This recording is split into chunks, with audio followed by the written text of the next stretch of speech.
के लिए कुछ नए नए कानून बनाए जा रहे हैं। जैसे अंग्रेजों की सरकार नए नए कानून बनाती थी किसानों को बर्बाद करने के लिए, वैसे ही अब नए नए कानून फिर किसानों को बर्बाद करने के लिए बनाए जा रहे हैं। ऐसा ही एक कानून इस देश में बन गया है।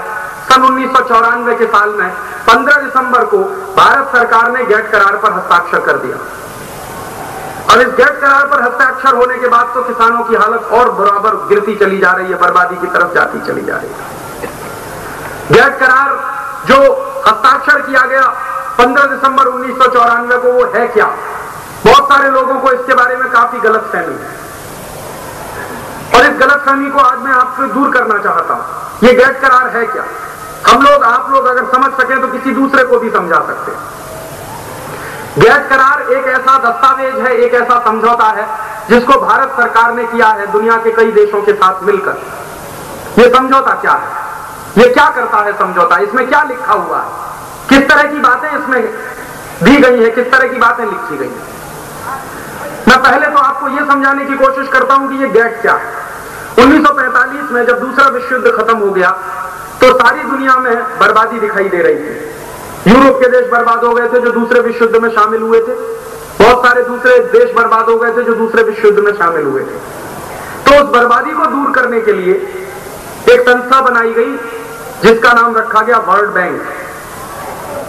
इसका एक दूसरा नाम भी है, international bank for reconstruction and development, और उसको वर्ल्ड बैंक भी कहते हैं। ये क्यों बनाई गई संस्था? ये बनाई गई जिन देशों में बर्बादी आई है उन देश के लोगों को अगर लोन चाहिए प्रोजेक्ट चलाने के लिए, परियोजनाएं चलाने के लिए, सरकारों को कर्जा चाहिए तो सरकारें वर्ल्ड बैंक से कर्जा ले सकें। जो सरकारें बर्बाद हो चुकी थी, जो देश बर्बाद हो चुके थे। फिर उसी के साथ साथ एक और संस्था बनाई गई जिसका नाम है अंतरराष्ट्रीय मुद्रा कोष, इंटरनेशनल मॉनेटरी फंड। इसकी जिम्मेदारी क्या दी गई थी? दुनिया के तमाम देशों को अपने कर्जे के तात्कालिक ब्याज चुकाने के लिए अगर पैसे की जरूरत पड़े तो अंतरराष्ट्रीय मुद्रा कोष उसके लिए बनाया गया। वर्ल्ड बैंक बनाया गया बड़ी बड़ी परियोजनाओं का कर्ज लेने के लिए, और अंतरराष्ट्रीय मुद्रा कोष बनाया गया तत्काल किसी देश को भुगतान की स्थिति का सामना करना पड़ रहा है, पैसा नहीं है उनके पास भुगतान करने के लिए, तो IMF बनाया गया तत्काल कर्ज देने के लिए। IMF और वर्ल्ड बैंक के अलावा एक तीसरी संस्था और बनाई गई जिसका नाम था GATT, general agreement on trade and tariff. और ये गेट संस्था की जिम्मेदारी क्या तय की गई? इसकी जिम्मेदारी ये तय की गई तो दुनिया के देशों में माल बिकने के लिए जाता है, किसी एक देश का माल किसी दूसरे देश में जाता है, दूसरे देश का माल किसी तीसरे देश में जाता है, तो ये दुनिया के तमाम देशों के माल एक दूसरे के देशों में जब बिकने के लिए जाते हैं तो उनमें अक्सर झगड़े होते रहते हैं। कोई देश किसी परदेशी देश के माल पर टैक्स बढ़ा देता है, कोई देश किसी दूसरे परदेशी देश के माल पर टैक्स बढ़ा देता है। तो इस तरह के टैक्स के झगड़े होते हैं, टैरिफ के झगड़े होते हैं, नॉन टैरिफ के झगड़े होते हैं। कोई देश कहता है हमको इतना ही माल चाहिए तो जबरदस्ती दूसरा देश बेचने की कोशिश करता है। तो इस तरह के जो झगड़े होते हैं, इन झगड़ों का निपटारा करने के लिए एक संस्था बनाई गई जिसका नाम रखा गया GATT, general agreement on trade and tariff. तो टैक्स के होने वाले झगड़े, टैरिफ के होने वाले झगड़े, वस्तुओं पर लगाए जाने वाले आयात शुल्क के होने वाले झगड़ों का निपटारा करने के लिए संस्था बनी, और जब से यह संस्था बनी तब से भारत इसका सदस्य रहा। अंग्रेजों ने और अमेरिका ने और यूरोप के कुछ देशों ने मिलकर यह गेट का निर्माण किया, और भारत उस समय अंग्रेजों का गुलाम था 1945-46 में। तो अंग्रेजों ने जैसा तय कर दिया भारत ने वैसा माना। अंग्रेज चले गए और उन्होंने गेट नाम की संस्था में मेंबरशिप ले ली और भारत को भी जबरदस्ती गेट का मेंबर बना दिया। भारत जब गेट का मेंबर हो गया तो उसके बाद आजादी के तुरंत बाद इस देश में बहस हुई, और बहस के समय यह तय किया गया कि अभी भारत मेंबर बन गया है तो बन जाने दो, क्योंकि इससे कुछ खास नुकसान तो होता नहीं। उस समय गेट के कानून क्या थे कि कोई भी देश का व्यापार किसी दूसरे देश के साथ होगा तो उस व्यापार में जो झगड़ा होगा टैरिफ का या झगड़ा होगा नॉन टैरिफ का, तो उन्हीं झगड़ों का निपटारा करने के लिए ये संस्था काम करेगी, बाकी इस संस्था की कोई दूसरी जिम्मेदारी नहीं होगी। और इस तरह से गेट का काम चलना शुरू हुआ। एक नियम उसमें यह रखा गया था कि कोई देश का आंतरिक कानून और गेट के बनाए गए किसी कानून में अगर झगड़ा होगा तो देश का आंतरिक कानून लागू किया जाएगा, गेट का कानून लागू नहीं किया जाएगा। तो किसी देश की सीमा जब शुरू होती थी तो गेट का कानून वहां पर खत्म होता था। तो देशों की सीमा के अंदर गेट के कानून कभी लगा नहीं करते थे। देश की सीमा के बाहर जो ट्रेड का मामला है सिर्फ उसी में कानून लगा करते थे। तो इस तरह की व्यवस्था शुरू हुई। और लगातार चलती रही। 10 साल चली, 15 साल चली, 20 साल चली, 25 साल चली, 30 साल चली। उसके बाद धीरे धीरे इस गेट नाम की संस्था को बदलने का एक अभियान अमेरिका ने शुरू किया। अमेरिका ने क्या किया? 1970 और 1980 के दशक में अमेरिका के बाजार में थोड़ी मंदी आ गई, यूरोप के बाजार में भी मंदी आ गई। और यूरोप और अमेरिका के बाजार में जब मंदी आई थोड़ी सी, तो अमेरिका और यूरोप के अर्थशास्त्रियों ने और वहां की सरकारों ने यह विचार करना शुरू किया कि हमारे बाजार की मंदी को अगर दूर करना है तो हमारे सामान दुनिया के तमाम दूसरे देशों के बाजारों में ज्यादा से ज्यादा बिकने चाहिए। तो अमेरिका का माल दूसरे देशों में बिकना चाहिए, यूरोप का माल दूसरे देशों में बिकना चाहिए।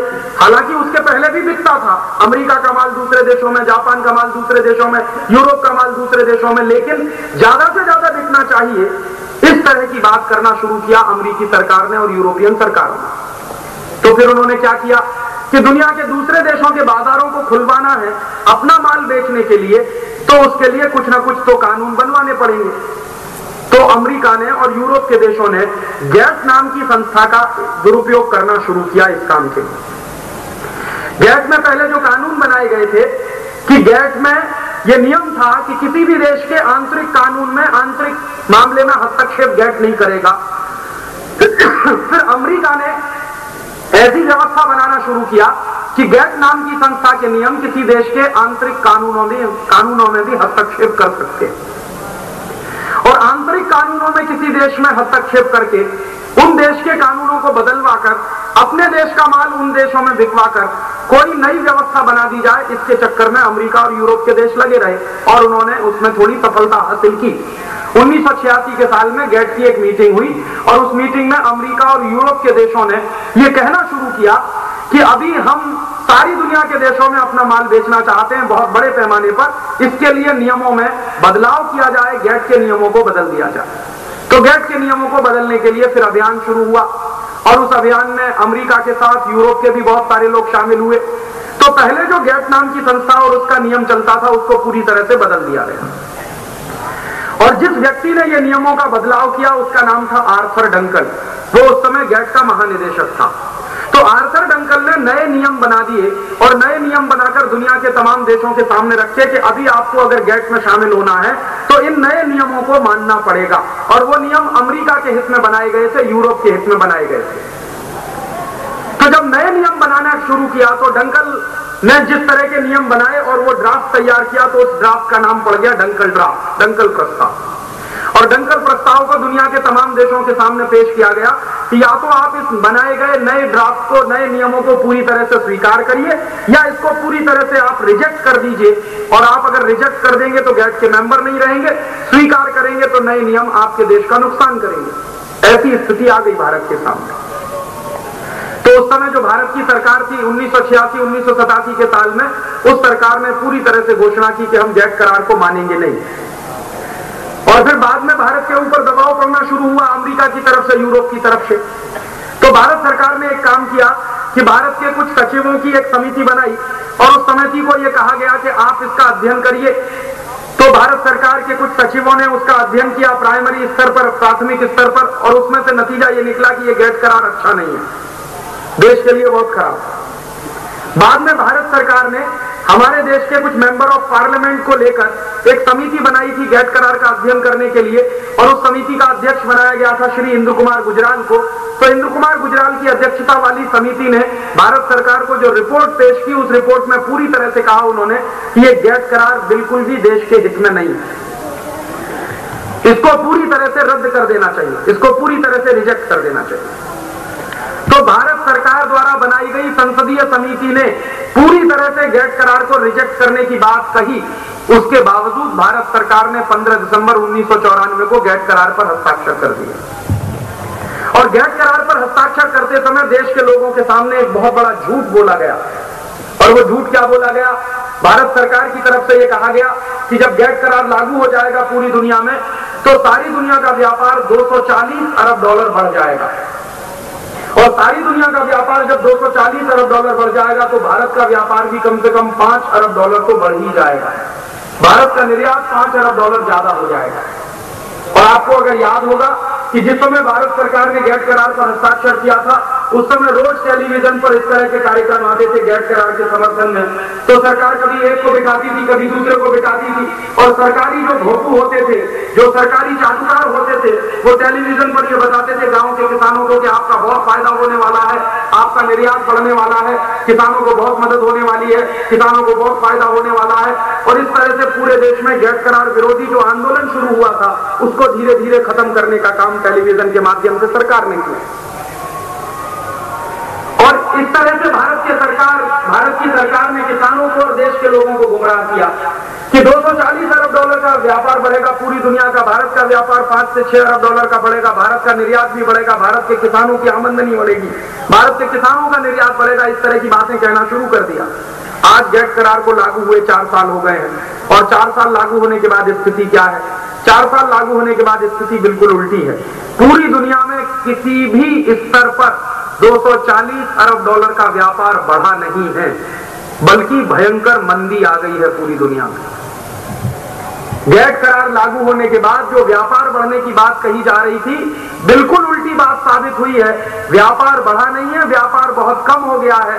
और पूरी दुनिया में व्यापार जब कम हो जाता है, माल की खरीद और बिक्री कम हो जाती है, तभी मंदी आती है। इस समय पूरी दुनिया में भयंकर मंदी चल रही है। अमेरिका में भी मंदी चल रही है, यूरोप में भी मंदी चल रही है, खुद भारत में भयंकर मंदी चल रही है।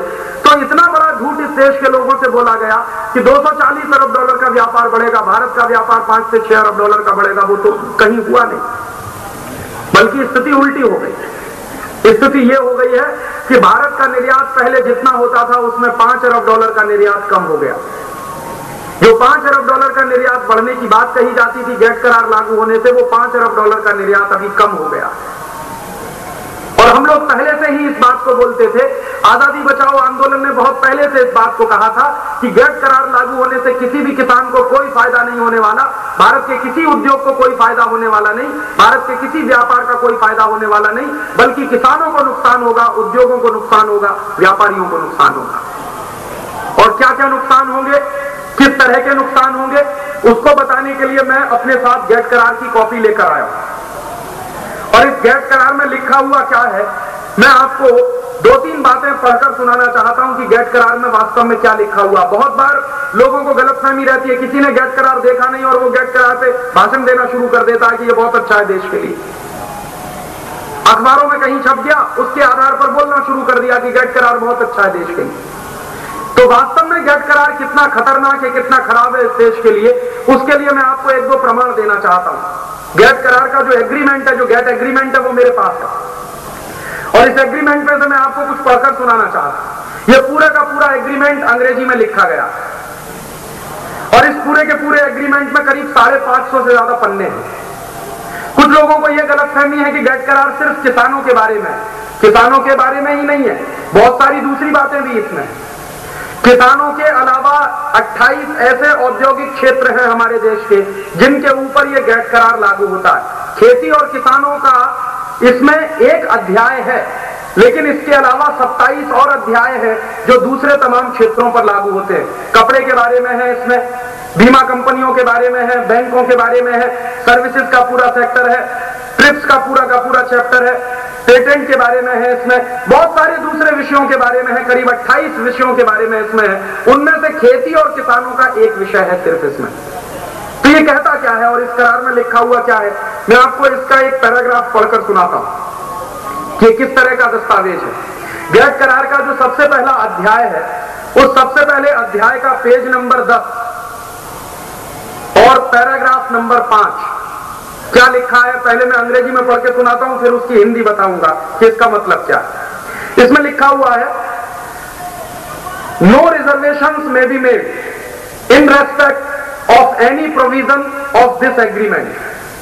Reservations in respect of any provision of this agreement may only be made in accordance with the provisions set out in this agreement. इसका मतलब क्या है? इसका मतलब यह है कि इस गैट करार में जो कुछ लिखा गया है उस पर आप कुछ भी आपत्ति नहीं कर सकते, और अगर आप कुछ आपत्ति करना चाहें तो उतनी ही आपत्ति कर सकते हैं जो इसमें लिखा गया है।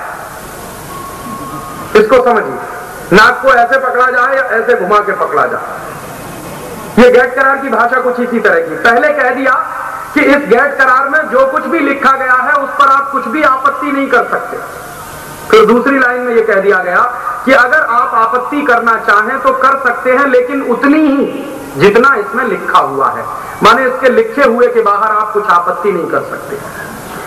आपको लगता है कि इसमें खेती और किसानों के बारे में जो कुछ कहा गया है वो बहुत ही आपत्तिजनक है, वो बहुत ही खराब है, उससे बहुत ही बर्बादी होने वाली है देश की, और इसको निकाल दिया जाए तो आप ये नहीं कर सकते, ये इसका मतलब है। और इसी अध्याय का पैराग्राफ नंबर 4 वो क्या कहता है, वो इससे भी ज्यादा खतरनाक बात कहता है। वो ये कहता है, each member shall ensure the conformity of its laws, regulations and administrative procedures with its obligations as provided in this agreement। माने हर देश को अपने कानून इस गेट करार में लिखे गए नियमों के आधार पर ही बनाने होंगे। माने अगर किसी देश में कोई ऐसा कानून है जो गेट करार के नियम का विरोधी है तो आपको अपना कानून बदलना पड़ेगा, गेट करार को कानून लागू करवाना पड़ेगा। ये दो बातें ही सिद्ध करती हैं कि ये कितना खतरनाक एग्रीमेंट है। एक तरफ तो पूरी दुनिया में ये चर्चा चलाई जाती है अमेरिका और यूरोप की तरफ से कि हम बहुत डेमोक्रेटिक देश हैं, हम बहुत प्रजातांत्रिक देश हैं, और दूसरी तरफ इतनी भी छूट नहीं देते कि इसमें लिखे गए किसी नियम पर आपत्ति की जाए और उसको बदलवाने की बात की जाए, इतनी भी छूट नहीं। तो अब इससे होगा क्या कि हमारे देश में बहुत सारे कानून हैं, बहुत सारे नियम हैं, और गेट करार में अपने लिखे गए अलग अलग से नियम हैं, वो सारे नियम बदल दिए जाएंगे जो हमारे देश में हैं और गेट करार के विरोधी हैं। अब तक हमारे देश में क्या होता था कि कोई गेट करार हो या कोई दूसरा करार हो, देश के अंदर बनाया गया कोई भी नियम और कानून नहीं बदला जाएगा। अब तक हमारे देश में यह व्यवस्था थी, लेकिन गेट करार लागू होने के बाद व्यवस्था बिल्कुल उलट गई है। अब हमारे देश में कोई कानून और नियम पहले से बनाया गया हो और वो गेट करार विरोधी हो तो हमको वो नियम बदलना पड़ेगा, हमको वो कानून बदलना पड़ेगा। माने अब इस देश का कानून हमारी संसद में नहीं बनेगा, अब इस देश का कानून गेट करार के गेट के ऑफिस में बैठकर तय किया जाएगा। आप बताइए, हमने तो संसद चलाई है अपना कानून बनाने के लिए, हमने तो विधानसभाएं बनाई है अपना कानून बनाने के लिए, और हमारी संसद और हमारी विधानसभाएं ही कानून नहीं बना सकेंगी। गेट के आधार पर जो कानून बनकर आएगा उन्हीं को भारत में अगर लागू किया जाएगा तो इस संसद का मतलब क्या है, इन विधानसभाओं का मतलब क्या है? और इसी को कहते हैं कि जब किसी देश की संसद अपने कानून बनाने का अधिकार खो देती है, जब किसी देश की विधानसभाएं अपना कानून बनाने का अधिकार खो देती हैं, उसी को कहते हैं कि राजनीतिक संप्रभुता खत्म हो गई है किसी देश की। किसी भी देश की राजनीतिक संप्रभुता के खत्म होने का मतलब एक ही होता है कि उस देश की सरकार, उस देश की संसद, उस देश की विधानसभाएं अपने कानून बनाने के अधिकार को खत्म कर दें, और वो गेट करार के बाद हो गया है। अब इसमें क्या होगा, खेती और किसानों के लिए मान लीजिए कुछ कानून इस देश में है वो सब बदलने पड़ेंगे अगर गेट करार विरोधी है। कपड़े उद्योग के बारे में इस देश में कुछ कानून है जो गेट करार विरोधी है, वो भी बदलने पड़ेंगे। इस देश में दवा उद्योग से संबंधित अगर कुछ कानून ऐसे हैं जो गेट करार विरोधी हैं तो वो सब बदलने पड़ेंगे। माने हमको हमारे देश में अपने स्वार्थ को पूरा करने के लिए, अपने हित को सुरक्षित रखने के लिए कोई कानून अगर बनाना पड़े और वो कानून दुर्भाग्य से अगर गेट करार विरोधी हो तो वो कानून बदलना पड़ेगा, गेट करार का कानून लागू करना पड़ेगा। स्थिति क्या हो गई है, पहले हमारे देश का कानून अंग्रेज तय करते थे, अब हमारे देश का कानून गेट करार के आधार पर तय होगा। तो गुलामी के दिनों में जो हालत हमारी थी वही हालत अब आजादी के 50 साल हो गई। कानून कैसे कैसे है, किस किस तरह के नियम है, किसानों से और खेती से संबंधित जो कानून गेट करार में दिए गए हैं उन्हीं की चर्चा मैं आपसे करूंगा, क्योंकि ढेर सारी चर्चाएं करने के लिए ना तो वक्त है और ना आपके पास सुनने के लिए, क्योंकि 550 पन्ने का एग्रीमेंट है, अगर इसको सुनाना शुरू किया तो 10-15 दिन का व्याख्यान देना पड़ेगा। इसलिए सिर्फ खेती और किसानों से संबंधित जो बातें इसमें हैं और जो सबसे खतरनाक बातें हैं उन्हीं के बारे में मैं आपसे बात कहने की कोशिश करूंगा कि किस तरह की बातें इसमें हैं। किसानों के लिए जो दस्तावेज इसमें दिया गया है उसका नाम है एग्रीमेंट ऑन एग्रीकल्चर, खेती पर समझौता। और खेती पर समझौते के जो नियम बनाए गए हैं उन नियमों में किस तरह के नियम है। जैसे हमारे यहाँ एक ऐसा नियम है जो अब तक चलता रहा है और लाल बहादुर शास्त्री ने बनाया था। लाल बहादुर शास्त्री ने क्या नियम बनाया था? आप जानते हैं जब लाल बहादुर शास्त्री इस देश के प्रधानमंत्री बने थे तो अमेरिका से इस देश में लाल रंग का गेहूं आता था। जो बुजुर्ग यहां बैठे हैं इस सभा में उनको याद होगा। और अमेरिका से लाल रंग का गेहूं आता था, उसको कहते थे PL 480, PL 480। तो PL 480 कानून के तहत अमेरिका से लाल रंग का गेहूं भारत में भेजा जाता था और वो गेहूं अमेरिका में जानवर भी नहीं खाते थे। तो जिस गेहूं को अमेरिका के जानवर भी नहीं खाते थे वो गेहूं भारत के लोगों को खिलाया जाता था। और ये समझौता पंडित जवाहरलाल नेहरू ने किया था। लाल बहादुर शास्त्री जब प्रधानमंत्री बने तो प्रधानमंत्री बनते ही उन्होंने ये समझौता रद्द कर दिया। और लाल बहादुर शास्त्री जी का यह कहना था कि जो गेहूं अमेरिका में जानवर भी ना खाएं वो गेहूं भारत के लोगों को खिलाया जाए तो ये देश के लोगों का सबसे बड़ा अपमान है। उस समय भारत में गेहूं की कुछ कमी थी, गेहूं का उत्पादन कुछ कम था। तो लाल बहादुर शास्त्री ने कहा कि भले ही मेरे देश में गेहूं का उत्पादन कितना ही कम क्यों ना हो, लेकिन मैं अपमानजनक शर्तों पर अमेरिका से गेहूं नहीं खरीदूंगा। और उन्होंने गेहूं खरीदने का समझौता रद्द कर दिया। उसके बाद में शास्त्री जी के ऊपर दबाव पड़ना शुरू हुआ और तमाम तरह के लोगों ने शास्त्री जी को यह कहना शुरू कर दिया कि आप अमेरिका से गेहूं नहीं खरीदेंगे, हिंदुस्तान के किसान भूखे मर जाएंगे, हिंदुस्तान के मजदूर भूखे मर जाएंगे। तो शास्त्री जी सबका एक ही जवाब देते थे कि गेहूं का उत्पादन अगर कम है तो हमको कमी में रहना सीखना होगा। अपमानजनक शर्तों पर हमें किसी का गेहूं खाना मंजूर नहीं। बहुत स्वाभिमानी आदमी थे शास्त्री। तो जब समझौता रद्द कर दिया तो एक दिन शास्त्री जी ने सारे देश के लोगों से एक अपील की। दिल्ली के रामलीला मैदान में एक बड़ी भारी जनसभा हुई थी और लाल बहादुर शास्त्री जी ने उस जनसभा को संबोधित किया था। और उस जनसभा में लाल बहादुर शास्त्री जी ने कहा जो देश के लोगों से वो ये कि मैंने अमेरिका से लाल रंग का गेहूं खरीदना बंद कर दिया क्योंकि अपमानजनक शर्तों पर मुझे गेहूं लेना मंजूर नहीं। अब इस देश में गेहूं की कमी होगी तो मैं सारे देश के लोगों से अपील करता हूं कि वो गेहूं खाना कम कर दें और अगर संभव हो तो सप्ताह में एक दिन व्रत रखना शुरू कर दें। और देश के करोड़ों लोगों ने शास्त्री जी की इस अपील का स्वागत किया और हिंदुस्तान में करोड़ों लोगों ने सोमवार को व्रत रखना शुरू कर दिया। शास्त्री जी ने अपील की कि हमें सम्मान के साथ रहना है, भले ही एक समय कम खाना पड़े, अपमान के साथ हमको किसी का कुछ भी नहीं लेना है। तो राष्ट्र के सम्मान को सुरक्षित रखने के लिए लाल बहादुर शास्त्री ने जब करोड़ों लोगों से अपील की तो करोड़ों लोगों ने उस बात का स्वागत किया। और वो समय ऐसा समय था, अब आप जानते हैं कि पाकिस्तान के साथ हमारा युद्ध चल रहा था 1965 के साल। और पाकिस्तान के साथ जो युद्ध चल रहा था, आप जानते हैं कि युद्ध में अर्थव्यवस्था पूरी तरह से डगमगा जाती है, खर्चे बहुत बढ़ जाते हैं सरकार। तो ऐसी स्थिति में भी शास्त्री जी ने अमेरिका से मदद लेना बंद करवा दिया। इतने स्वाभिमानी आदमी थे। और उसके बाद शास्त्री जी ने एक ऐसा नियम बना दिया था कि मैं देश में कोशिश करूंगा कि गेहूं का उत्पादन ज्यादा से ज्यादा बढ़े, हमें प्रदेशों से गेहूं ना खरीदना पड़े। और भारत के किसानों का गेहूं का उत्पादन बढ़ाने के लिए उन्होंने कई तरह की योजनाएं चलाई और उसका नतीजा ये निकला कि आज भारत गेहूं उत्पादन में पूरी तरह से स्वावलंबी है। हमको जितने गेहूं की जरूरत पड़ती है उतना गेहूं इस देश में पैदा होता है। ये लाल बहादुर शास्त्री द्वारा बनाई गई योजना का परिणाम है। और शास्त्री जी ने जब यह योजना बनाई थी तो ध्यान रखिए उसके पीछे एक तर्क था कि हम परदेशी गेहूं नहीं खरीदेंगे, परदेशी अनाज नहीं खरीदेंगे। हमारे पास अगर अनाज की कमी है तो कम खाएंगे लेकिन परदेशों से बिल्कुल नहीं खरीदेंगे। ये उनकी योजना थी। उस आधार पर भारत ने अन्न का उत्पादन बढ़ाया और आज इस देश में 20 करोड़ टन अनाज पैदा होता है। आजादी जब मिली थी इस देश को सिर्फ 4.5 करोड़ टन अनाज पैदा होता था। आज आजादी के 50 साल के बाद 20 करोड़ टन अनाज का उत्पादन हुआ। 5 गुना उत्पादन इस देश के किसानों ने बढ़ाया।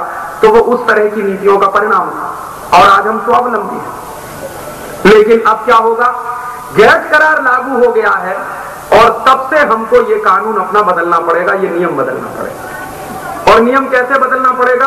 गैस करार में खेती से संबंधित जो नियम दिए गए हैं उनमें एक ऐसा नियम है जिसमें यह कहा गया है कि हर साल हमको जबरदस्ती बाहर से अनाज खरीदना ही पड़ेगा।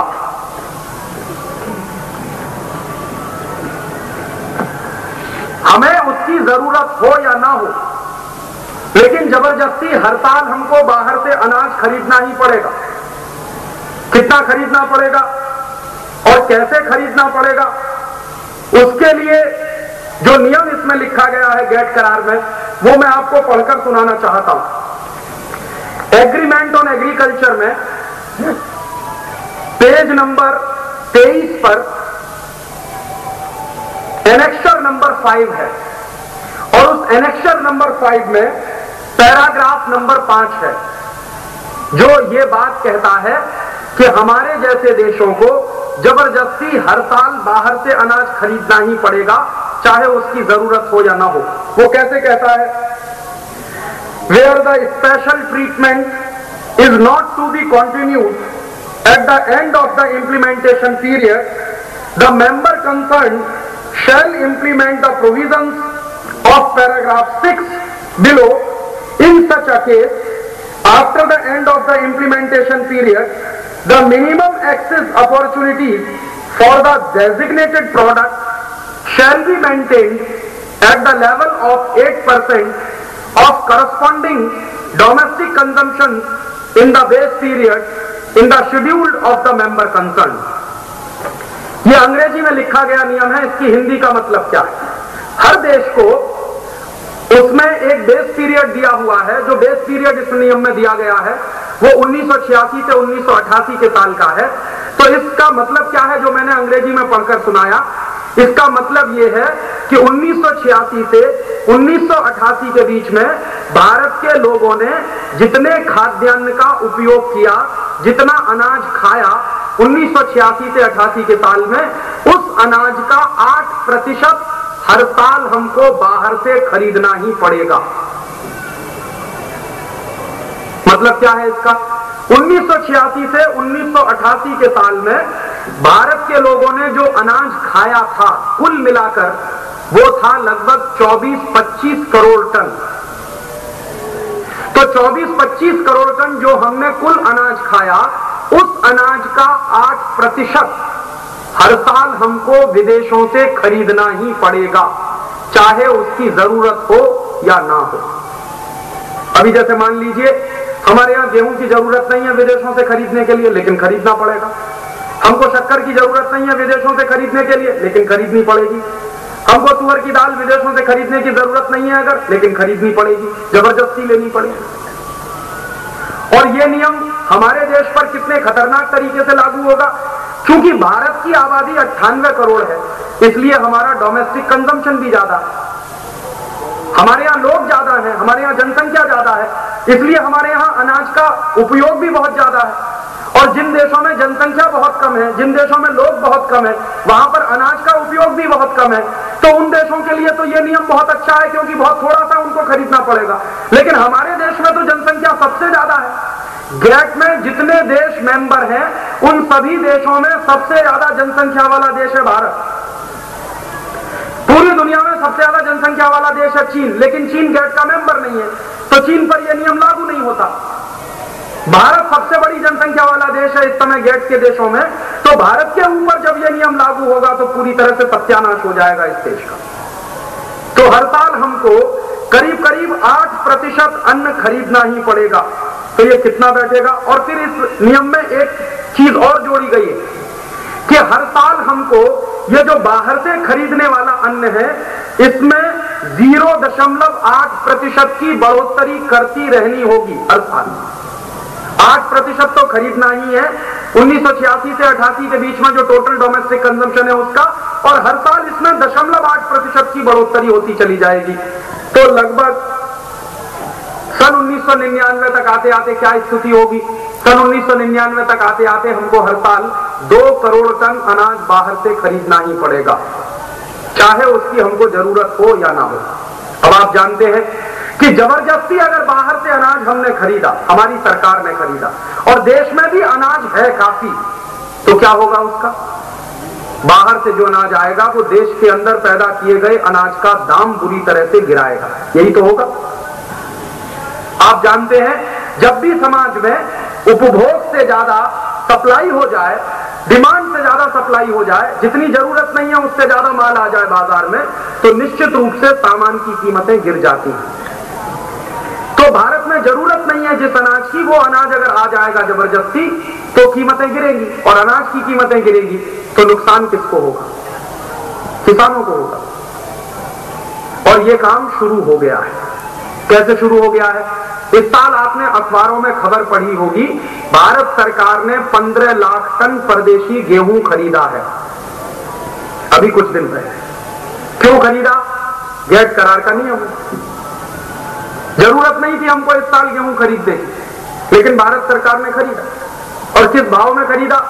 इस साल हमारे देश के किसान सरकार को बोलते थे कि 700 रुपए क्विंटल में हम आपको गेहूं बेचेंगे, आप हमको 700 रुपए क्विंटल का गेहूं का भाव दे दो।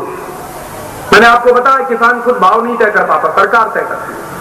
जो पैदा करता है वही भाव तय नहीं करता, और जो कभी हल नहीं चलाता, जिसने कभी हल नहीं चलाया, वो भाव पैदा करता है, वो भाव तय करता है गेहूं।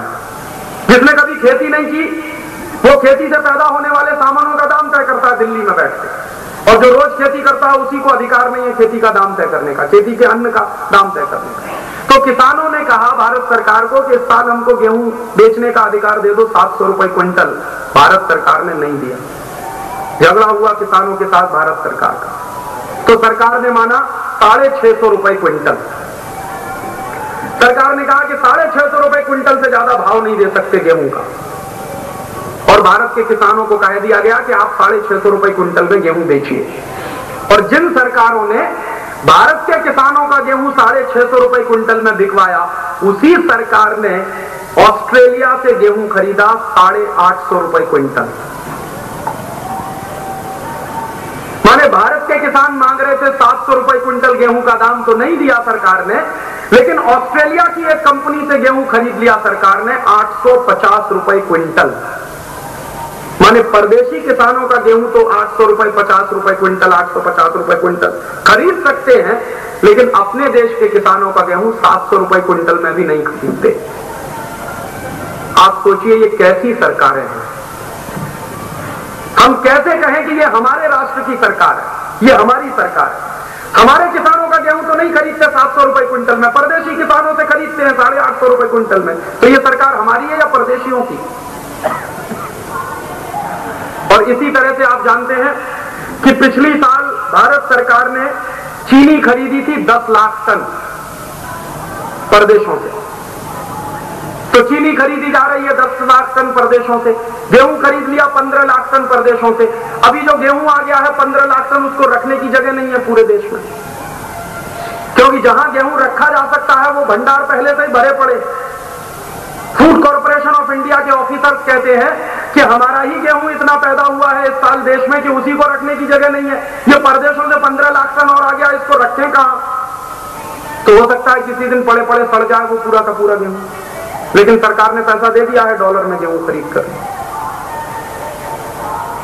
ऐसे सत्यानाश हो रहा है इस गेट करार के कारण। और ऐसे ही शक्कर खरीद ली गई 10 लाख टन परदेशों से। जिस समय भारत सरकार शक्कर खरीद रही थी परदेशों से, उस समय ऐसी स्थिति थी कि थोड़ा शक्कर के दाम बढ़ते अगर तो किसानों को थोड़ा फायदा हो सकता था, लेकिन उसी समय परदेशी शक्कर खरीदकर दाम गिराए शक्कर के, और किसानों को सीधे नुकसान हो गया उसका। तो अभी शक्कर खरीदी गई है, गेहूं खरीदा गया है, अब तुअर की दाल भी खरीदी जाएगी, चावल भी खरीदा जाएगा, चना भी खरीदा जाएगा, मटर भी खरीदी जाएगी, बाजरी भी खरीदी जाएगी, ज्वारी भी परदेशों से आएगी, मक्का भी परदेशों से आएगी। माने जो कुछ भारत का किसान पैदा करता है वो सब परदेशों से आकर बिकना चालू हो जाएगा इस देश में। तो जरा सोचिए क्या होगा इस देश के किसानों का। हमारे यहाँ अब तक तो परदेशी कंपनियों की लिपस्टिक बिकती है, नेल पॉलिश बिकती है, उनका साबुन बिकता है, उनकी क्रीम बिकती है, उनका पाउडर बिकता है, उनके कपड़े बिकते हैं, उनके जूते बिकते हैं, उनकी चप्पल बिकती है, और हिंदुस्तान के लोग लाइन लगाकर खरीदते हैं क्योंकि इंपोर्टेड माल है। सबके मन में लार टपकती है कि इंपोर्टेड माल मिल जाए तो सबसे अच्छा है। अब कल को इंपोर्टेड गेहूं भी बिकना चालू हो जाएगा, इंपोर्टेड शक्कर भी बिकना चालू हो जाएगी, इंपोर्टेड तुअर की दाल भी आ जाएगी, इंपोर्टेड चना भी आ जाएगा इस देश में। तो हिंदुस्तान के लोग तो लाइन लगाकर इंपोर्टेड गेहूं खरीदेंगे। अब तक वो कहते थे कि अब तक हमको इंपोर्टेड पेन मिलता था, इंपोर्टेड पेंसिल मिलती थी, इंपोर्टेड कार मिलती थी, अब इंपोर्टेड गेहूं भी मिलेगा, अब इंपोर्टेड चावल भी मिलेगा, अब इंपोर्टेड शक्कर भी मिलेगी। और अगर इस देश के लोग इंपोर्टेड ही खरीदेंगे तो फिर इस देश के किसान का कौन खरीदेगा?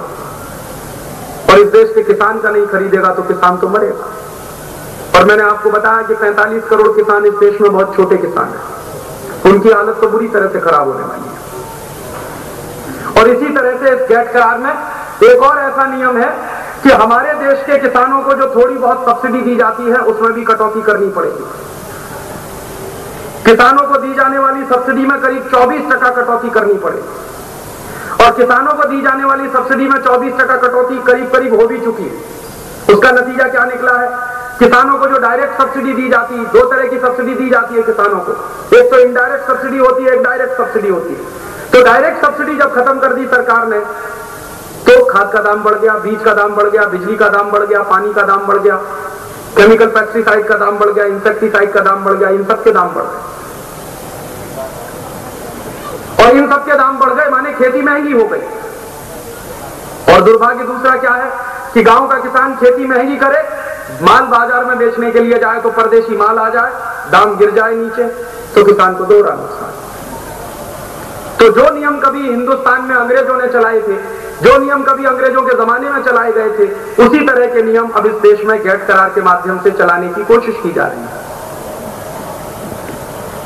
इसमें कुछ लोगों को ऐसा लगता था कि कुछ चीजों में हमको फायदा हो जाएगा, जैसे एक्सपोर्ट की सब्सिडी में कटौती हो जाएगी, बहुत सारे देश जो एक्सपोर्ट की सब्सिडी देते हैं वो भी कम हो जाएंगे, तो भारत के किसान के पास कुछ चीजें ऐसी हैं जिनको वो अंतरराष्ट्रीय बाजार में बेच सकेगा।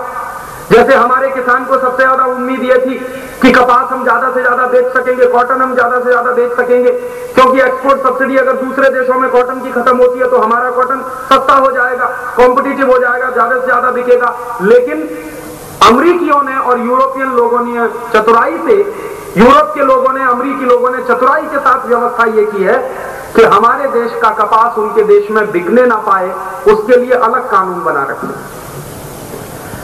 जहां हमको थोड़ा फायदा हो सकता था इस गैट करार के माध्यम से, हम हमारा कपास दूसरे देशों में ज्यादा बेच सकते थे, थोड़ा दाम लेके आ सकते थे, भारत के किसानों को मदद हो सकती थी। लेकिन वही कपास भारत की यूरोप में ज्यादा बिक नहीं सकती, अमेरिका में ज्यादा बिक नहीं सकती, क्योंकि उस पर उन्होंने क्वांटिटेटिव रिस्ट्रिक्शंस के कानून लगा रखे, कोटा फिक्स कर रखा। भारत का कपास एक निश्चित मात्रा में ही बिकता है अमेरिका में, उससे ज्यादा बिक नहीं सकता। इसी तरह से भारत का कपास यूरोप में एक निश्चित मात्रा में ही बिकता है, उससे ज्यादा कभी बिक नहीं सकता। तो भारत का कपास जो बिक सकता था अंतरराष्ट्रीय बाजार में ज्यादा मात्रा में, वो बिक नहीं पाएगा, क्योंकि उन्होंने कोटा फिक्स कर रखा है। इससे ज्यादा कपास हम बेच नहीं सकते अपना उनके बाजार में, और उनके माल हमारे बाजार में भर जाएंगे, क्योंकि इस तरह के कानून है। हमको इंपोर्ट करना ही पड़ेगा जबरदस्ती, तो हमारा माल तो वो खरीदेंगे नहीं, और हमारा माल तो वहां बिक नहीं पाएगा ठीक से, और उनका माल जबरदस्ती हम खरीदते चले जाएंगे, तो निश्चित रूप से निर्यात की आमदनी हमारी कम होगी, आयात के खर्चे बढ़ जाएंगे, और निर्यात की आमदनी कम, आयात के खर्चे बढ़ेंगे तो व्यापार का घाटा बढ़ेगा। व्यापार का घाटा बढ़ेगा तो सरकारें दुष्चक्र में फंसेंगी परदेशी कर्ज लेने के, और परदेशी कर्जे के दुष्चक्र में फंसेंगे तो परदेशी कर्जे का ब्याज भी चुकाना पड़ेगा, और वही दुष्चक्र इस अर्थव्यवस्था का किसानों के ऊपर भी चलना शुरू हो जाएगा। ऐसे नुकसान इस देश के किसानों को होने वाले हैं, और ये नुकसान शुरू हो गए हैं गैट करार के लागू होने से। इसी तरह का एक भयंकर नुकसान और हो जाएगा इस देश के किसानों को, जो इससे भी भयंकर नुकसान इस देश को किसान को होने वाला है गैट करार के माध्यम से, उसके बारे में भी मैं आपको पढ़कर सुनाना चाहता हूं। हमारे देश में अभी तक एक ऐसा नियम है कि किसान बीज बनाने का अधिकार अपने पास रख सकता है, और इस देश का किसान बीज से बीज बनाता है। आप मान लीजिए गेहूं की फसल लगाते हैं, तो गेहूं की फसल लगाने के लिए आप बीज डालते हैं, तो गेहूं की फसल लगती, उस फसल का एक हिस्सा आप बाजार में जाकर बेच आते हैं, एक हिस्सा खाने के लिए रखते हैं, और एक हिस्सा बीज के रूप में सुरक्षित रखते हैं, और अगले साल आपको फिर बीज मिल जाता है।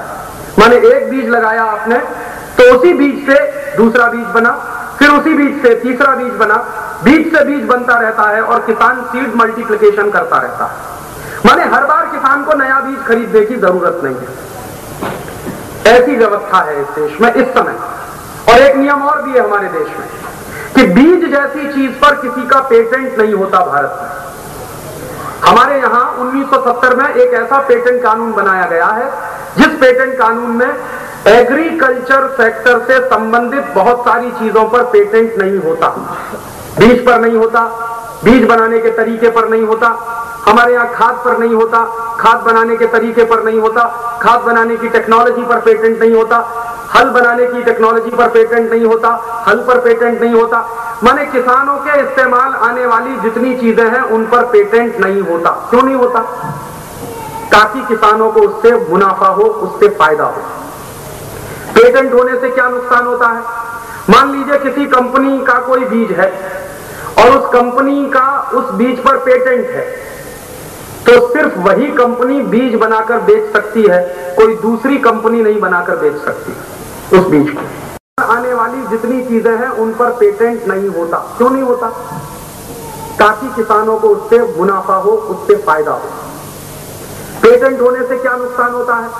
मान लीजिए किसी कंपनी का कोई बीज है और उस कंपनी का उस बीज पर पेटेंट है, तो सिर्फ वही कंपनी बीज बनाकर बेच सकती है, कोई दूसरी कंपनी नहीं बनाकर बेच सकती उस बीज को।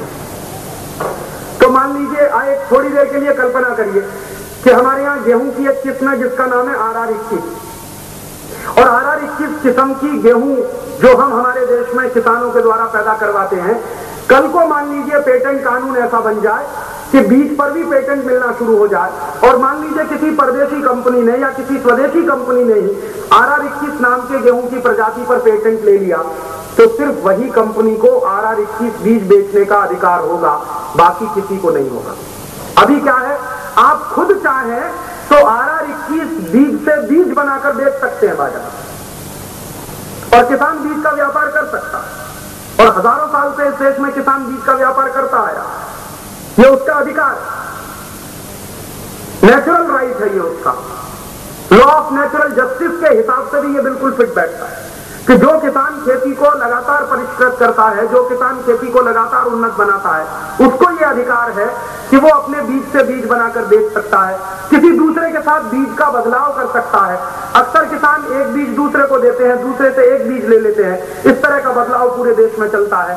वो सब अब पूरी तरह से खत्म हो जाएगा, क्योंकि गैट करार का नियम ऐसा कहता है कि बीज पर भी पेटेंट देना होगा, और खेती से जुड़ी हुई कोई भी टेक्नोलॉजी पर पेटेंट होगा। हिंदुस्तान में अभी तक जो खेती से जुड़ी हुई टेक्नोलॉजी पर पेटेंट नहीं दिया गया, अब हिंदुस्तान में खेती से जुड़ी हुई हर टेक्नोलॉजी पर पेटेंट देना होगा। क्या बोलता है गैट करार इसके बारे में? गैट करार का एक एग्रीमेंट है जिसका नाम है agreement on trade related intellectual property rights का जो एग्रीमेंट है, जिसके बारे में ये पेटेंट की बात कही गई है। तो पेज नंबर गैट करार का 342 और आर्टिकल नंबर 27 पैराग्राफ नंबर 1 ये क्या बोलता है? पहले मैं अंग्रेजी में बताऊंगा, फिर उसकी हिंदी बताऊंगा इसका मतलब क्या। Subject to the provisions of paragraph 2 and 3 below, patent shall be available for any invention, whether products or processes, in all fields of technology, provided that they are new, involve an inventive step, and are capable of industrial application. फिर उसके बाद subject to the paragraph 4 of article 65 and paragraph 8 of article 70 and paragraph 3 of this article, patent shall be available and patent rights enjoyable without any discrimination as to the place of invention, the field of technology, and whether products are imported or locally produced. इसका मतलब क्या? इसका मतलब ये है कि हमारे देश में किसी भी वस्तु की किसी भी टेक्नोलॉजी पर पेटेंट का अधिकार देना पड़ेगा, और पेटेंट का अधिकार देते समय भारत सरकार इस बात का कुछ भी ध्यान नहीं रखेगी कि ये वस्तु किस देश में बनाई गई है, ये वस्तु, ये टेक्नोलॉजी किस देश में विकसित हुई है। माने अमेरिका में मान लीजिए कोई टेक्नोलॉजी बनती है, उस टेक्नोलॉजी का पेटेंट भारत में हो सकता है। यूरोप के किसी भी देश में कोई टेक्नोलॉजी बनती है, उस टेक्नोलॉजी का पेटेंट भारत में हो सकता है। अब तक हमारे देश में क्या होता है, जिस देश में टेक्नोलॉजी बनती है या विकसित होती है, पेटेंट उसी देश में मिलता है। लेकिन अब इस गैट करार के बाद दुनिया के किसी भी देश में कहीं कोई टेक्नोलॉजी बने, उस पर पेटेंट आपको भारत में देना ही पड़ेगा, और हर वस्तु पर, हर प्रक्रिया पर, हर टेक्नोलॉजी पर पेटेंट देना पड़ेगा। माने जो बीज का क्षेत्र हमारा बचा हुआ था पेटेंट से, खेती का क्षेत्र जो बचा हुआ था पेटेंट से, वो भी अब पूरी तरह से पेटेंट के अधिकार क्षेत्र में आ जाएगा। इसका नुकसान क्या होगा? मैंने आपको बताया, इसका सबसे बड़ा नुकसान जो किसानों को होगा कि जिस बीज को वो बना सकते हैं और बेच सकते हैं, बाजार में मुनाफा कमा सकते हैं, धंधा कर सकते हैं बीज बेचने का, वो धंधा उनका एक झटके में बंद हो जाएगा जब परदेशी कंपनियों को उस बीज पर पेटेंट मिल जाएगा। और आप जानते हैं, ज्यादा से ज्यादा परदेशी कंपनियां हैं जो पेटेंट लेकर बैठी हुई हैं हमारे देश में। आपने सुना होगा, अखबारों में पढ़ा भी होगा कि हमारे देश का नीम है और नीम से बनने वाली हमारे देश में सैकड़ों किस्म की दवाएं हैं, लेकिन उन पर पेटेंट अमेरिका में हो गया है। बासमती नाम का चावल हमारे देश में पैदा होता, लेकिन उस पर पेटेंट अमेरिका में हो गया। तुलसी हमारे देश में होती है और उस पर पेटेंट अमेरिका में हो रहा। अदरक हमारे देश में होता, पेटेंट उस पर अमेरिका में है। मरी काली मिर्च हमारे देश में होती है और उस काली मिर्च के ढेर सारे प्रोसेस पर पेटेंट अमेरिका में। माने हमारे देश में जो बीज बनते हैं उन पर भी पेटेंट अमेरिका में हो रहा है। हमारे देश में जो आयुर्वेद की अच्छी अच्छी दवाएं मानी जाती हैं, जैसे तुलसी, जैसे अदरक, जैसे काली मिर्च, उन पर भी पेटेंट अमेरिका में हो रहा। और इस तरह की खबरें आप पढ़ते होंगे कि नीम पर पेटेंट ले लिया अमेरिका की कंपनी ने, बासमती पर पेटेंट ले लिया अमेरिका की कंपनी ने, हमारे देश की अदरक और तुलसी के प्रोसेस पर पेटेंट ले लिया अमेरिका की कंपनी ने, और तो और हमारी हल्दी पर पेटेंट करवा लिया था उन्होंने। वो तो मुकदमा किया अमेरिका के कोर्ट में और हम लोग जीत गए। और हम जीत क्यों गए? क्योंकि अभी ये जो गैट करार वाला कानून है वो भारत में लागू नहीं है। अगर ये कानून लागू हो जाता भारत में तो हल्दी वाला पेटेंट का केस हम कभी भी नहीं जीत पाते, क्योंकि हल्दी पेटेंटेबल आइटम हो जाती थी और हम उस केस को जीत नहीं पाते। तो अभी हमारे देश में जो पेटेंट का कानून है 1970 का बना हुआ, वो पूरी तरह से हमको बदलना पड़ेगा। और वो कानून अगर बदला तो हिंदुस्तान के किसान का सबसे बड़ा नुकसान होगा कि वो बीज से बीज बनाकर बेच नहीं सकेगा और उससे मुनाफा नहीं कमा सकेगा। अब तक जो किसान करता रहा है वो पूरी तरह से बंद कर दिया जाएगा। तब आप पूछेंगे इसका और नुकसान क्या हो सकता है? आपको मैं जानकारी ये देना चाहता हूं कि जब परदेशी कंपनियों के अधिकार क्षेत्र में और बड़ी बड़ी कंपनियों के अधिकार क्षेत्र में पूरा बीज आ जाएगा तो ये कंपनियां इस तरह की बदमाशी करने जा रही हैं कि वो ऐसा बीज बनाएंगी जिससे सिर्फ एक बार फसल होगी, दूसरी बार फसल ही नहीं होगी। उस बीज को अंग्रेजी में कहा जाता है टर्मिनेटर सीड। टर्मिनेटर सीड का माने ऐसा बीज जिसको आप एक बार खेत में लगाइए, उससे फसल ले लीजिए, फिर दोबारा अगर आपने उस फसल को बीज के रूप में इस्तेमाल किया तो वो कभी नहीं होगी, फसल ही चौपट हो जाएगी आपकी। और टर्मिनेटर सीड इतना खतरनाक बीज है कि वो जिस खेत में लगा दिया जाए आजू बाजू के बहुत सारे खेतों को अपने आप बर्बाद कर देगा। आप जानते हैं कि कई बार विदेशों से बीज आते हैं तो उन बीज के साथ साथ बहुत सारी बीमारियां आती हैं। हमारे यहां जब परदेशी बीज आया था एक बार, तो उस परदेशी बीज के साथ साथ कांग्रेसी घास घुस गई इस देश में और गांव-गांव में फैल गई है वो कांग्रेसी घास। और सब किसान परेशान है कि इसको खत्म कैसे किया जाए। और अब ऐसे ही बीज आएंगे जिनके साथ ये सब सत्यानाशी बीमारियां आएंगी, तो हमारे पास ये अधिकार भी नहीं है। और इतना बड़ा नुकसान किसानों का होने जा रहा। और ये परदेशी कंपनियों की चाल और साजिश है कि भारत में बीज के बाजार पर पूरी तरह से उनका नियंत्रण हो जाए। और आपको मैं एक तीसरी बात और बता दूं इसी के साथ साथ जुड़ी हुई, कि पेटेंट ये कितने साल के लिए दिया जाएगा। मान लीजिए किसी बीज पर किसी परदेशी कंपनी का पेटेंट है तो वो कितने साल के लिए होगा। तो इसमें जो एक प्रोविजन है पेज नंबर 346 और पैराग्राफ नंबर 31, पैराग्राफ नंबर 31 का आखिरी लाइन है जो बताता है, क्या बताता है? The term of protection available shall not end before the expiration of a period of 20 years counted from the filing date. माने किसी कंपनी को जिस दिन पेटेंट मिला उससे लगातार 20 साल तक उस कंपनी का पेटेंट अधिकार होगा। माने किसी एक कंपनी को मान लीजिए RR21 गेहूं की प्रजाति पर पेटेंट मिल गया तो पूरे 20 साल तक उस कंपनी को ही अधिकार होगा RR21 बीज बनाकर बेचने का, बाकी किसी को नहीं होगा 20 साल तक। आप सोचिए 20 साल में तो एक पीढ़ी जवान होकर खत्म हो जाती है। एक पीढ़ी चली जाती है, गुजर जाती है, और पूरी की पूरी पीढ़ी किसान बर्बाद रहेगा।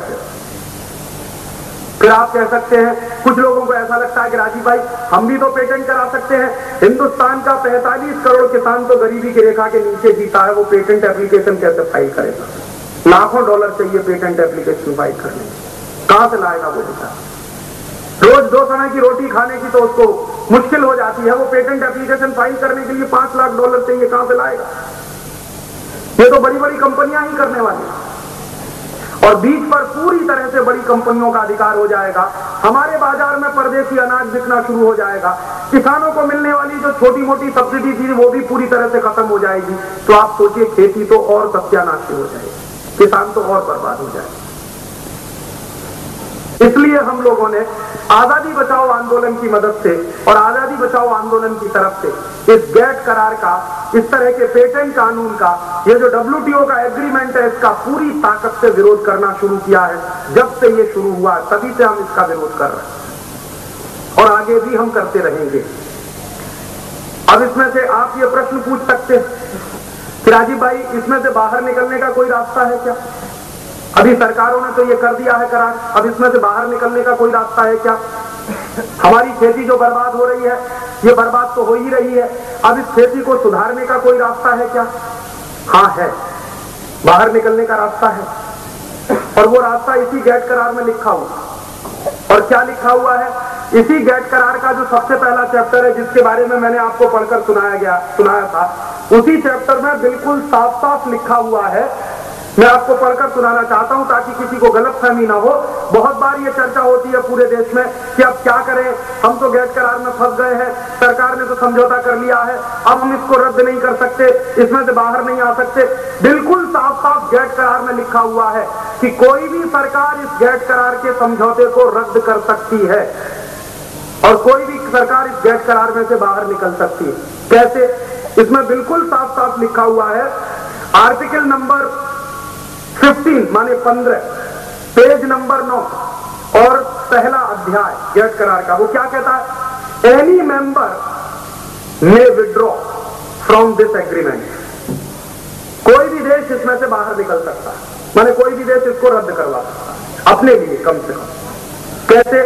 उसमें आगे की लाइन लिखी गई है, such withdrawal shall apply both to this agreement and the multilateral trade agreement and shall take effect upon the expiration of 6 months from the date on which written notice of withdrawal is received by the Director General of WTO।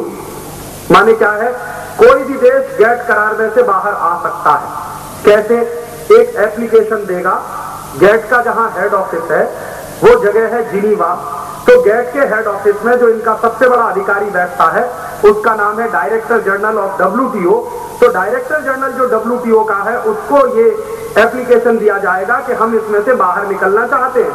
तो जिस date को हमारा application वहां पर receive किया जाएगा, लिया जाएगा, उसी डेट से लेकर अगले 6 महीने के बाद हम अपने आप इसमें से बाहर निकल आएंगे।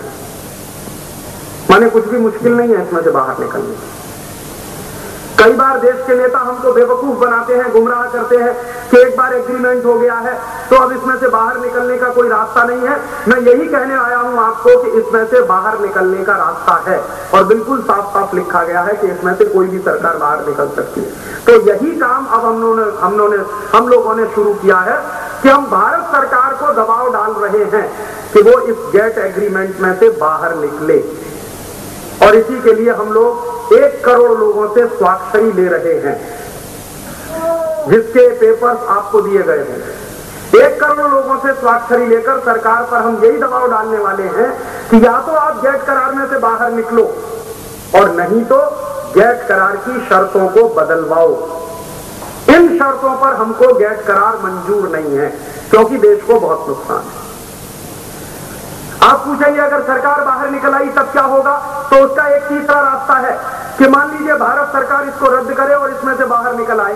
दुनिया के बहुत सारे ऐसे देश हैं जो हमारे ही जैसे हैं, जिनको बहुत नुकसान हो रहा है गेट करार से, जैसे ब्राजील है, जैसे मैक्सिको है, जैसे चिली है, जैसे अर्जेंटीना है, जैसे हमारे साउथ ईस्ट एशिया के बहुत सारे देश हैं, अफ्रीका में नाइजीरिया है, अफ्रीका में जाम्बिया है, इजिप्ट नाम का देश है। ऐसे तमाम देश हैं जिनको गेट करार से बहुत नुकसान हो रहा है और बहुत बार उन देशों के प्रतिनिधि कहते रहते हैं। मलेशिया नाम का एक देश है, वहां के जो प्रधानमंत्री हैं जिनका नाम है डॉक्टर महातिर मोहम्मद, वो तो कई बार कह चुके हैं कि ये गेट करार गरीब देशों के लिए खतरे की घंटी है, इसलिए सब गरीब देशों को इसमें से बाहर निकल आना चाहिए।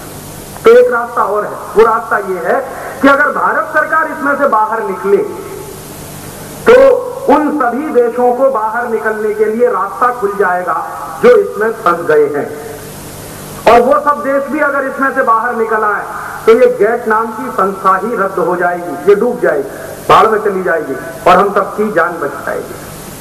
फिर हम क्या कर सकते हैं, जो देश इसमें से बाहर निकलेंगे उन सब देशों के साथ मिलकर फिर से कोई एक नया एग्रीमेंट हम कर सकते हैं जो हमारे देश के हित के अनुकूल हो, उन देशों के भी हित के अनुकूल हो, हमारे किसानों के फायदे में हो, हमारे उद्योगपतियों के फायदे में हो, दूसरे देशों के भी किसानों के फायदे में हो, उनके भी उद्योगपतियों के फायदे में हो।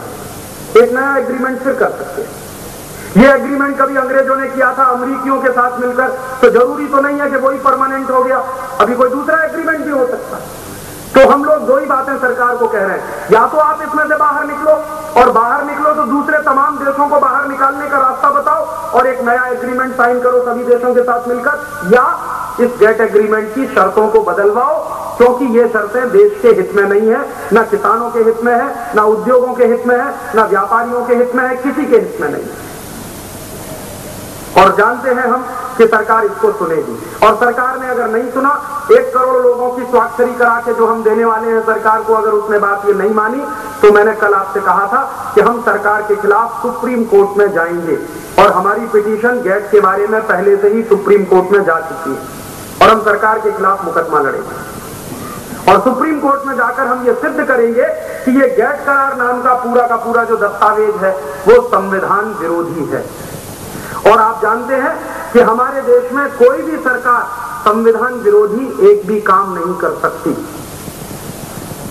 कोई भी सरकार को यह अधिकार नहीं है कि वो संविधान विरोधी कोई समझौता कर सके। और ये संविधान विरोधी कैसे है, मैंने आपको बताया कि हमारे देश में अब तक एक गोल्डन रूल चलता रहा है कि अगर कोई अंतर्राष्ट्रीय कानून देश के कानूनों के हित के खिलाफ है तो देश का कानून जिंदा रहेगा, अंतर्राष्ट्रीय कानून भारत में नहीं लागू होगा। लेकिन अभी गेट करार लागू होने के बाद क्या होने जा रहा है कि अंतर्राष्ट्रीय कानून लागू होगा, हमारे देश का कानून जिंदा नहीं रहेगा। तो इसका माने कॉन्ट्रा कॉन्स्टिट्यूशनल है ये एग्रीमेंट, और इसके होने के बाद हमारे देश की सरकारों के कानून बनाने के अधिकार खत्म होते हैं। केंद्र सरकार जो कानून बना सकती है वो अधिकार खत्म होते हैं, राज्य सरकारें विधानसभा में जो कानून बना सकती हैं उसके अधिकार खत्म होते हैं, और केंद्र और राज्य सरकारों के कानून बनाने के अधिकार अगर खत्म होते हैं तो हमारी पॉलिटिकल सॉवरेनिटी खत्म होती है, राजनीतिक संप्रभुता खत्म होती है, और संविधान में राजनीतिक संप्रभुता का बहुत बड़ा महत्व है। और तीसरी बात जो हम कहने वाले हैं कि हमारे यहां संविधान में फेडरल स्ट्रक्चर की बात कही गई है। राज्य के और केंद्र के संबंध जो है वो फेडरलिज्म के आधार पर है। तो ये जो फेडरल स्ट्रक्चर है उसमें क्या होता है, केंद्र कोई ऐसा कानून बनाना चाहता है जिससे राज्य पर प्रभाव पड़ता है तो केंद्र पहले राज्य सरकार को पूछेगा, और राज्य सरकार कोई ऐसा कानून बनाना चाहती है जिसका अधिकार क्षेत्र केंद्र के पास है तो राज्य सरकार केंद्र से पूछती है। माने बिना केंद्र सरकार राज्य को पूछे और बिना राज्य सरकार केंद्र को पूछे इस तरह के कानून नहीं बना सकते। लेकिन गेट करार लागू होने के बाद ये नहीं होने वाला। गेट करार के बाद तो ये हालत हो जाएगी कि सरकार सोच भी नहीं पाएगी किसी कानून के बारे में, वो विदेशों से बनकर आ जाएगा, गेट के ऑफिस से बनकर आ जाएगा और भारत में लागू हो जाएगा। इसलिए हम लोग इसको कह रहे हैं कि ये कॉन्ट्रा कॉन्स्टिट्यूशनल एग्रीमेंट है, संविधान विरोधी ये दस्तावेज है, इसलिए इसको रद्द करना ही होगा। और सुप्रीम कोर्ट में इसकी बड़ी भयंकर सुनवाई होगी, क्योंकि ये सुनवाई कम से कम 7 जजों की बेंच के पास जाएगी। बहुत बड़ी कॉन्स्टिट्यूशनल बेंच बनानी पड़ेगी, तब जाकर इस पर सुनवाई होगी।